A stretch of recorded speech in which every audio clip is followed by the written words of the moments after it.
नमस्कार, heart talk Bharat देख रहे हैं आप। मैं हूं दिवाकर विक्रम सिंह। जगदीप धनखड़ उपराष्ट्रपति पद से त्याग पत्र दे करके आराम भी कर रहे हैं और उनका त्याग पत्र स्वीकार कर लिया गया है। उपराष्ट्रपति पद पर रहते हुए उन्होंने जो देश की सेवा की है और सिद्धांत और व्यवहार का जो समन्वय उन्होंने राज्यसभा से लेकर के जिन भी पदों पर वो रहे हैं दिखाया है, वो अद्वितीय है, अकल्पनीय है। इसलिए क्योंकि उनके ऊपर सत्ता पक्ष और विपक्ष दोनों तरफ से बातें कही गई, लेकिन हंसमुख स्वभाव के जगदीप धनखड़ जो किसान के बेटे रहे, संविधानविद और कानूनविद होते हुए भी उनके चेहरे पर हमेशा एक सामान्य व्यक्ति का भाव रहता था और हास्य और विनोद के जरिए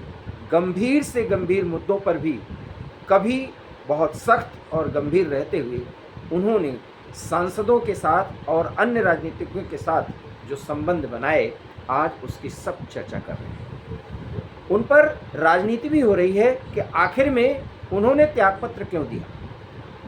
सोमवार के रात 9 बजे से लेकर और आज जब मैं वीडियो बना रहा हूँ लगभग 1 बजे मंगलवार के दिन, तब तक जगदीप धनखड़ के बाद उपराष्ट्रपति कौन बनेगा इस पर तमाम चर्चाएं हो चुकी हैं। हमने इसकी अपने पहले वीडियो में भी चर्चा की कि किस तरीके से राजनाथ सिंह को भी उपराष्ट्रपति बना दिया गया, नीतीश कुमार को भी उपराष्ट्रपति बना दिया गया, एक कांग्रेसी नेता ने तो योगी आदित्यनाथ को भी उपराष्ट्रपति बना दिया, कुछ लोग केशव मौर्य को उपराष्ट्रपति बना दिए और अभी तो कई नामों की चर्चा हो सकती है, क्योंकि फिलहाल एक पखवाड़े के भीतर तो उपराष्ट्रपति नया पदभार नहीं संभालेगा। संसद का सत्र चलता रहेगा और तत्काल प्रभाव से वो अपने पद से मुक्त हुए हैं, उनका इस्तीफा राष्ट्रपति ने स्वीकार कर लिया है। उनके स्थान पर जो उपसभापति हैं वो संचालन करेंगे या सदन की जो व्यवस्था होगी वो चलेगी।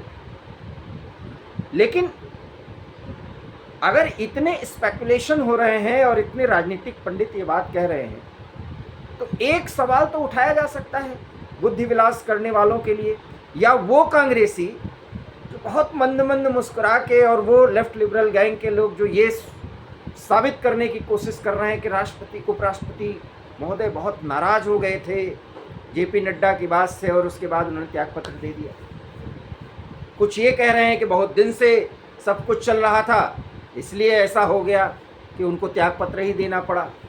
कुछ तो ये भी बता रहे हैं कि वो बिल्कुल ठीक ठाक थे, सदन की कार्रवाई चला रहे थे, बहुत हास्य विनोद के अंदाज में सारी बातें कर रहे थे, लेकिन कुछ ऐसी घटना हुई कि त्यागपत्र दे दिया।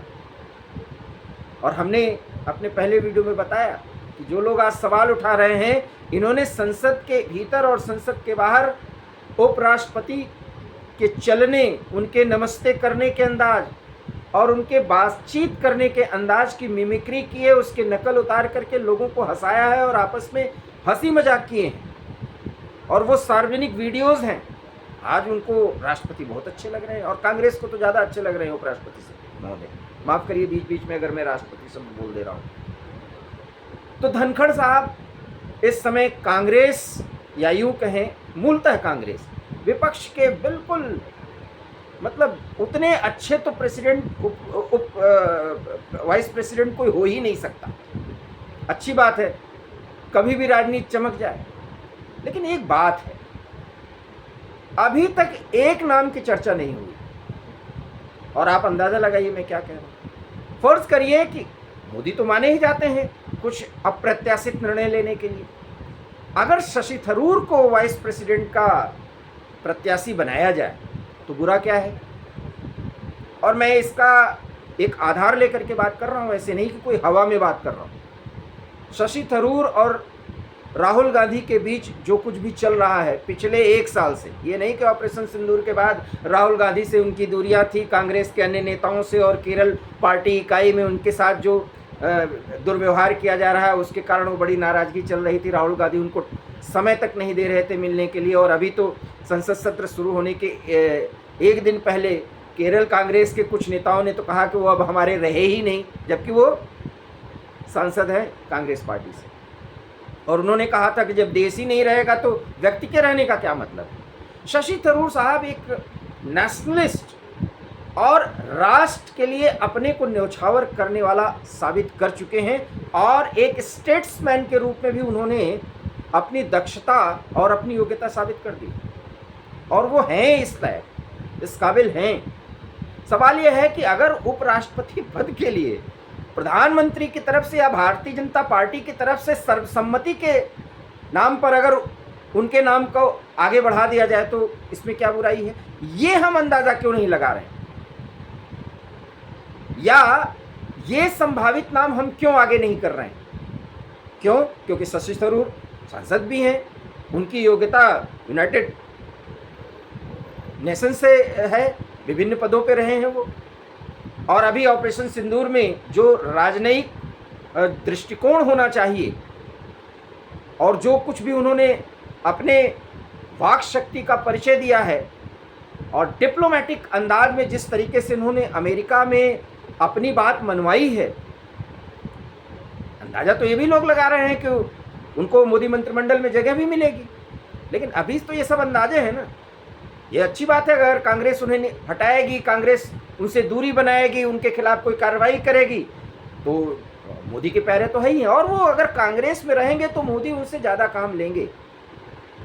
हम तो ये कह रहे हैं कि वो एक बार उन्होंने कहा था कि एक्टिव पॉलिटिक्स में बहुत ज़्यादा इन्वॉल्व रहने का कोई बहुत मेरा मन नहीं है, लेकिन जब तक हूँ मैं अपने संसदीय क्षेत्र का और अपने राष्ट्र की सेवा का, या जो मुझे जिस लायक समझता है अगर वो सेवाएं देने का मौका मिलेगा तो देता रहूँगा। अब अगर वो 5 साल के लिए उपराष्ट्रपति बनते हैं और कांग्रेस के सांसद होते हुए भी अगर भारतीय जनता पार्टी कहे कि हम शशि थरूर सर्वसम्मति से उपराष्ट्रपति बनाते हैं, इसमें बुराई क्या है? और ये नाम आ जाएगा तो फिर आप सोचिए, वो लोग जो राहुल गांधी या गांधी परिवार के खिदमत में लगे हुए हैं और शशि थरूर को ये मानते हैं कि उन्होंने राहुल गांधी को नाराज करके एक बहुत बड़ी गलती कर दी, उनको तो साफ सूझ जाएगा। इसलिए मैं बार बार ये कह रहा हूँ कि अप्रत्याशित निर्णय या जिन पर किसी की नज़र ही नहीं जाती, मोदी ऐसा निर्णय ले लेते हैं। तो उपराष्ट्रपति पद के लिए इस समय शशि थरूर से अच्छा चयन क्या हो सकता है? आखिर में इस पे चर्चा क्यों नहीं हो रही है? सवाल यह है कि जो चर्चा कर रहे हैं वो लेफ्ट लिबरल गैंग के लोग ही सक्रिय हैं। वो अपनी बुद्धि विलास करके एक एक बातें सामने रख रहे हैं, और ऐसे में शशि थरूर के नाम की चर्चा कोई नहीं कर रहा है, या शशि थरूर जैसे कुछ और लोग जो भारतीय जनता पार्टी की राजनीति नहीं कर रहे हैं लेकिन राष्ट्र के लिए अपने आप को समर्पित कर देना चाहते हैं, वैसा नाम क्यों ना आए सामने? क्यों मैं ऐसा कह रहा हूँ? क्योंकि राजनाथ सिंह वाइस प्रेसिडेंट्स से ज़्यादा अभी पार्टी को अपनी सेवाएं दे सकते हैं। अभी रक्षा मंत्री हैं, वो रिशफलिंग में क्या होगा क्या नहीं, ये तो फिर कह रहा हूँ, ये संभावित प्रत्याशियों के संभावित लोगों की चर्चा में तो बहुत बातें कही जा सकती। योगी आदित्यनाथ वहाँ से ले आकर के केंद्रीय गृह मंत्री बना दिए जाएंगे, केशव मौर्य को अध्यक्ष पद बना दिया। ये सारे हम सिर्फ अटकलबाजी कर रहे हैं, और जब अटकलबाजी का ही दौर चल रहा है तो फिर ये क्यों ना चला जाए कि शशि थरूर से वेस्ट तो कोई है ही नहीं, और शशि थरूर क्या एक बढ़िया व्यक्ति नहीं हो सकते? अगर वो, ये और बात है कि उनको लोकसभा पद से त्याग पत्र देना पड़ेगा, और वो बिल्कुल ज़रूरी है या नहीं ज़रूरी है विषय बात का है, लेकिन वो उपराष्ट्रपति पद के प्रत्याशी क्यों नहीं हो सकते? और अगर राजनीति ही बात की जाए तो एक तीर से 2 निशाने मोदी कर सकते हैं। तो शशि थरूर का नाम सामने ला करके उन राहुल गांधी महोदय को क्यों चुप रहने के लिए मजबूर नहीं कर सकते, जो कहते हैं कि वो तो हमें बोलने ही नहीं दिया जा रहा। 2 दिन चलते हुए गया संसद, वो सिर्फ निकलते कहते हैं हमें तो बोलने ही नहीं दिया जा रहा, और 1 मिनट भी वेल से उनके सांसद या उनके नेतृत्व में विपक्ष के लोग बाहर निकलें और मुद्दों पर चर्चा करें, तब तो कोई बात हो। लेकिन बात चल रही है उपराष्ट्रपति पद के संभावित नाम की, तो अब एक नाम और जोड़ा जाना चाहिए, और वो हैं शशि थरूर। आपको अगर ये बात जम रही हो तो प्लीज़ चाहे प्लस चाहे माइनस, मतलब पॉजिटिव या निगेटिव, आप कमेंट कर सकते हैं। हमारी ये बात अच्छी लगी हो तो इस वीडियो को शेयर भी कीजिए और चैनल हार्ट ऑफ भारत को सब्सक्राइब कीजिए। बहुत बहुत धन्यवाद। नमस्कार।